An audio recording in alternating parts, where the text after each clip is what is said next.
Makalat nga dito sa salas pero mamaya ko na nga lang yung liligpitin dahil magluluto nga muna ako. Bumili kasi ang asawa ko ng hipon at sabi niya ay isinigang ko nga daw. At dahil wala naman siyang binili mga pangrekado ay pinabili ko na nga lang ang panganay ko. Ay nako, pati nga mga gulay ay nagmahal na nga din.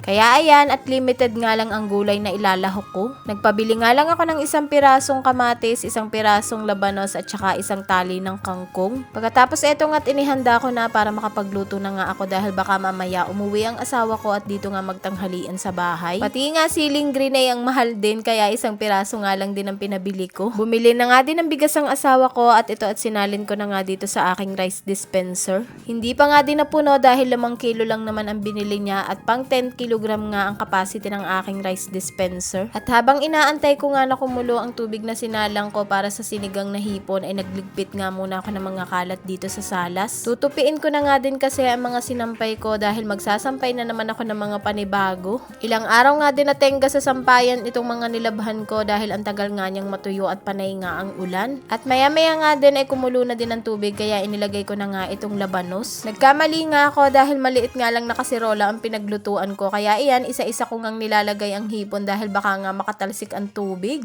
Dahan-dahan nga din ako sa paghalo dahil baka mamaya ay may bagpatak. Sayang naman, ang mahal pa naman ng hipon. Tapos eto nga, tinimplahan ko na, nilagyan ko nga lang ng sinigang mix magic sarap asin at naglagay na nga din ako ng patis. Tapos nang malambot na nga ang labanos ay inilagay ko na nga din ng dahon ng kangkong pati na rin ng siling green. Eto nga at luto na ang sinigang na hipon. Gusto ko nga sana nagataan yan kaso nga lang sumasakit nga ang tiyan ko kapag kumakain ako ng may gata. Pagkatapos ko nga magluto, eto nga at tinupi ko na nga itong aking mga tupi. Pagkatapos ay ipinaglalagay ko na nga din sa mga kanya-kanyang lagayan. Tapos eto nga at isasampay ko na nga din itong mga bago kong nilabhan kaya pinaglalagyan ko na nga ng mga hanger. At dahil mainit na nga ulit ang panahon ay mabilis na nga lang yan matutuyo. Buti na lang talaga at uminit na ang panahon at sana nga nakaraos na yung mga taong binaha at pinasok ng baha ang bahay. Tapos eto nga at kasasampay ko nga lang ng mga nilabhan ko ay meron na naman akong panibagong labahin. Ganun naman talaga, hindi naman talaga nauubos sa mga labahin dahil araw-araw nga tayong nagbibihis. At nang maisampay ko na nga ang mga nilabhan ko, ito namang santol yung nilantakan ko. At pasensya na kayo kung kayo'y matatakam.